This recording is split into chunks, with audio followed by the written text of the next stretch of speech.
Richard Cordra, director of the Consumer Financial Protection Bureau, at a Senate hearing last year. The Bureau's arbitration rule, 5 years in the making, would have been a blow to the financial industry. Alex Wong. Getty Images. Senate Republicans voted on Tuesday to strike down a sweeping new rule that would have allowed millions of Americans to band together in class action lawsuits against financial institutions. The overturning of the rule, with Vice President Mike Pence breaking a 50-50 tie, will further loosen regulation of Wall Street as the Trump administration and Republicans move to roll back Obama-era policies enacted in the wake of the 2008 economic crisis. By defeating the rule, Republicans are dismantling a major effort of the Consumer Financial Protection Bureau, the watchdog created by Congress in the aftermath of the mortgage mess. The rule, 5 years in the making, would have dealt a serious blow to financial firms, potentially exposing them to a flood of costly lawsuits over questionable business practices. For decades, credit card companies and banks have inserted arbitration clauses into the fine print of financial contracts to circumvent the courts and bar people from pooling their resources in class action lawsuits. By forcing people into private arbitration, the clauses effectively take away one of the few tools that individuals have to fight predatory and deceptive business practices. Arbitration clauses have derailed claims of financial gouging, discrimination in car sales and unfair fees. The new rule, written by the Consumer Bureau, which was set to take effect in 2019, would have restored the right of individuals to sue in court. It was part of a spate of actions by the Bureau, which has cracked down on debt collectors, the student loan industry and payday lenders. The arbitration rule has sparked a political battle that has taken on broader significance in the new administration. Republicans latched onto the rule as a way to cast the agency as a player in the regulatory regime that was impeding business and the economy. Shortly after the rule was adopted in July, the U.S. Chamber of Commerce pointed to it as a prime example of an agency gone rogue. In recent months, financial firms and their Republican allies in Congress mobilized to defeat the rule. Some credit unions and community banks also weighed in, lodging calls to lawmakers in their home states. Under the Congressional Review Act, Republicans had roughly 60 legislative days to overturn the rule. The House passed its own resolution in July. Wrangling the votes in the Senate was trickier. In the weeks leading up to the vote, Senator Lindsey Graham, Republican of South Carolina, who sponsored legislation to protect military members from being forced into arbitration, said he would not support a repeal of the rule. Looking to head off a repeal, Democrats and consumer advocates branded the effort as a gift to financial institutions like Wells Fargo and Equifax. Both companies, in the face of corporate scandals, use arbitration clauses to try to quash legal challenges from customers. The rule, Democrats argued, was precisely what was needed to protect the rights of vulnerable borrowers. Regulators and judges, including some appointed by Republican presidents, have also backed the position.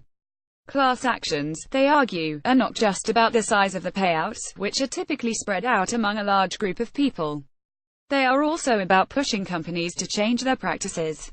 Large banks, for example, had to pay more than $1 billion to settle class actions beginning in 2009 that accused them of tweaking checking account policies to increase the amount of overdraft fees that they could charge customers. Tonight's vote is a giant setback for every consumer in this country, Richard Cordra, the director of the Consumer Bureau, said in a statement. As a result, companies like Wells Fargo and Equifax remain free to break the law without fear of legal blowback from their customers. Senator John Cornyn, Republican of Texas, called the rule harmful regulation that imposes obvious costs and offers invisible benefits. Michael Reynolds, European Press Photo Agency. The vote was a win for a party that has struggled to dare on its legislative priorities. Last month, Senator Mitch McConnell of Kentucky, the majority leader, failed to drum up the support needed to overturn President Barack Obama's signature healthcare law. Mr. Graham and Senator John Kennedy of Louisiana broke with the Republicans to vote against the measure. But Senator John McCain of Arizona, whom some Democrats had hoped to sway, voted to overturn the rule. The measure now heads to President Trump, who is expected to sign it.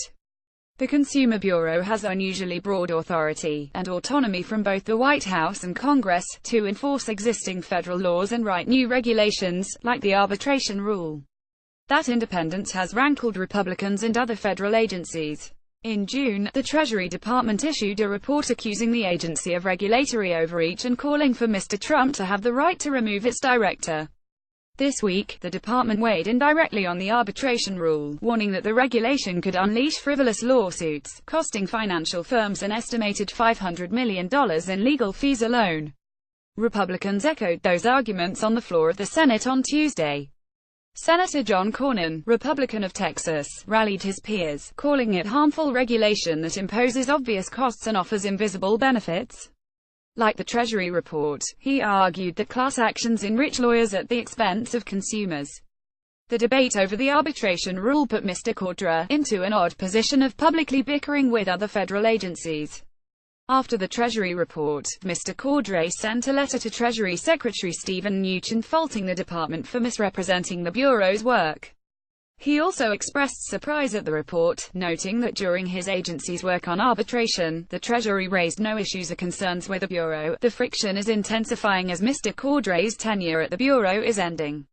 Appointed by Mr. Obama in 2012 to a 5-year term, Mr. Cordray is widely expected to step down sooner to run for governor in Ohio. Mr. Trump will then be free to install his own appointee, a move that is expected to defang what has been one of the financial industry's most aggressive regulators. The arbitration rule, in many ways, encapsulated the Bureau's work. It was independent and designed to fill a regulatory gap. The rule was the first major check on arbitration since a pair of Supreme Court decisions, in 2011 and 2013, enshrined its widespread use. Emboldened by those decisions, more and more companies adopted the clauses. Today, it is hard to open up a checking account, rent a car, get cable service or check a loved one into a nursing home without agreeing to mandatory arbitration. As arbitration clauses appeared in tens of millions of contracts, the consumer agency was specifically mandated to study arbitration under the Dodd-Frank financial law in 2010. That effort culminated in a 728-page report, released in March 2015, that challenged long-standing assumptions about arbitration. The agency found that once blocked from suing, few people went to arbitration at all. And the results for those who did were dismal. During the 2-year period studied, only 78 arbitration claims resulted in judgments in favor of consumers, who got $400,000 in total relief. The vote late Tuesday left many Democrats dismayed. Senator Sherrod Brown, Democrat of Ohio, said the Republicans had betrayed ordinary Americans by voting to take rights away from customers. He said, "The Senate voted tonight to side with Wells Fargo lobbyists over the people we serve."